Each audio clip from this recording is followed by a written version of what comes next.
The Utah Shakespeare Festival opened its doors in 1962. Now more than 130,000 people attend each year from around the world.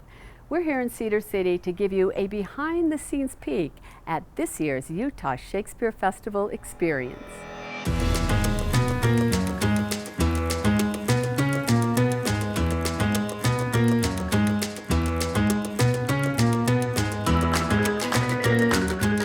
Our first stop is a visit with Fred Adams, who founded the Utah Shakespeare Festival 54 years ago. We talked about those early days on the stage of the Adams Theater. So Fred, I love being in your house. My house. Your theater, Welcome. the Adams Theater, Yes. and I can't believe you started out with folding chairs and a little tiny stage. We did. Just a platform. Now, yeah. And over the years, 12 years it took to before we built this, and then it took another 7 years before we built the whole circle. It took 7 years of raising a little money and then putting in this and raising a little money and putting in a little more. It's now considered one of the major arts organizations and jewels in the Intermountain West. Definitely. And you did it, Fred. Well, how did you start with this dream? Let me say, my wife and I did it to begin with, but actually we didn't do it. It was a cadre of just remarkably talented people that I had the common sense to hire, and then just kind of get out of their way and let them do it. And designers that come in and do marvelous things on this stage and design costumes that are just breathtaking, and just leave them alone. And how many people come now? We'll play to 130, maybe 140,000 people a year. Wow. We'll have every state. We'll have people from every state here. Well, they come from across the world. They do, and then 12, 13 countries every year. The BBC, the British Broadcasting Corporation, came here to film, and they brought Royal Shakespeare Company actors with them. So, you know, we've had some high points here. A lot has happened here. Okay, and didn't you come here and stand here and present that Tony? I did. We had the entire company, and we took the Tony and handed it. So every single member, all 400 members of the festival company, were able to be handed the Tony. They received the Tony. Okay, and what was that like? Would you say that was like the crowning achievement of your career? Yes. Getting that Tony, unbelievable. Because there was no way in the world that a little community in southern Utah with 28,000 people could possibly ever achieve the Tony for best regional theater in America.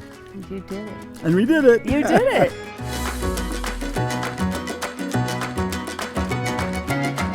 Next, I sat down with Brian Vaughn and David Ivers, artistic directors of the festival. They talked about all the events festival goers can be part of during their visit to Cedar City. We really look at it as like a full immersion into theater and life and nature and where we are. You know, it's really, you know, this is destination theater essentially. People have to travel here more, you know, other than our local audience. But so part of that is having stuff to do, which is seeing the shows, as well as just sort of celebrating all that's around here. Every morning as a post-show discussion from the show that they've seen in the previous afternoon and evening, for the audience to get a chance to discuss what they've seen, talk about how it relates to them now, currently, what the productions are like. We also have actor seminars, backstage tours, prop seminars, costume seminars, all of that, plus a free green show, which is a celebration of music and dance and art and theater and all that prior to the show. And then, of course, the plays that we have, which is really the epicenter of what we're doing here, which is a celebration of performing arts. This is a cultural vacation to promote a literate citizenry and to continue to engage with storytelling, which is primal. I don't know how one could choose not to have a terrific time. You can be busy from 9 a.m. till 11 o'clock at night, including an experience over lunch with our curtain call lunches. You know, you literally can be immersed while you're having your enchilada, you know, in more conversation about the plays. This theater has the most unique and special relationship to its constituents and to its audience of anywhere I've ever been.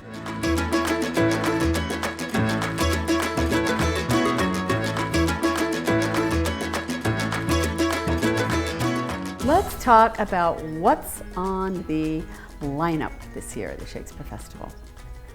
Well, in our outdoor space, in our Elizabethan Shakespeare Theater, we are doing 3 plays by William Shakespeare. The first is probably his most famous comedy, The Taming of the Shrew. And then we are doing a history play, Henry IV, Part 2, and probably his greatest masterpiece, tragedy, King Lear. And jumping over to the Randall, we are presenting Rodgers and Hammerstein's wonderful timeless musical South Pacific, and Peter Schaffer's Amadeus, and then Brandon Thomas's Charlie's Aunt, the beloved farce. And in addition, we also have 3 new green shows that are outside on our green show stage. We also have 2 offerings that are coming in our fall season. We are producing one of Shakespeare's earlier comedies, The Two Gentlemen of Verona, and is about young love, essentially, and friendship. And it is a very lighthearted romp, but also very rich in meaning and about people coming together. And then Stephen Dietz' adaptation of Dracula in the fall seems like a fitting time for us to do it. It's a very episodic script and moves very quickly, and I think will be a treat for our audiences. So 8 shows across the board.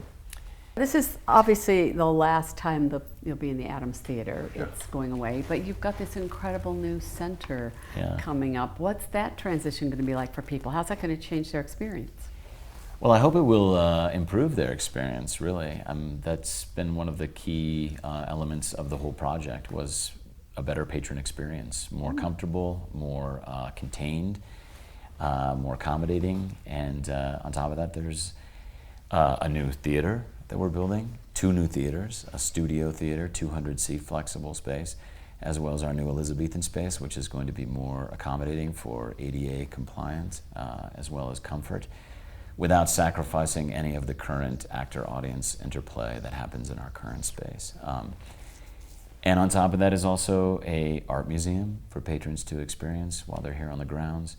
We will still have our green shows and all of the same things, but it will be within a 2-block radius where people won't have to cross the street, and it will be a more engaging, livelier, and intimate experience. The center itself provides a level of excitement for the region and beyond.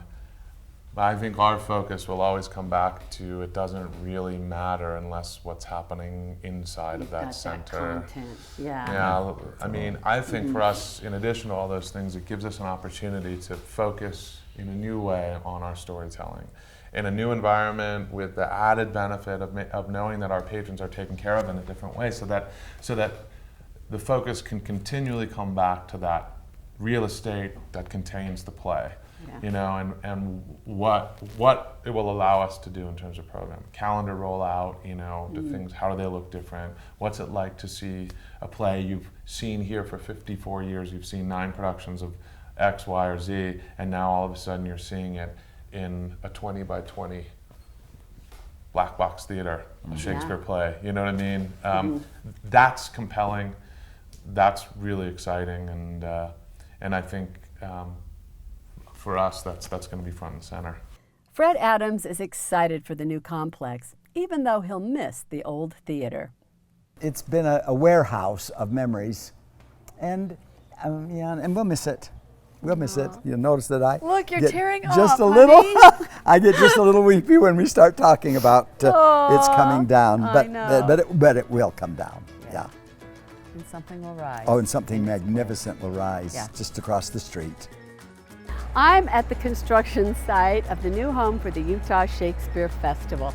Now that you've had a taste of this year's festival, it's time to go online and get your tickets before the season ends in October.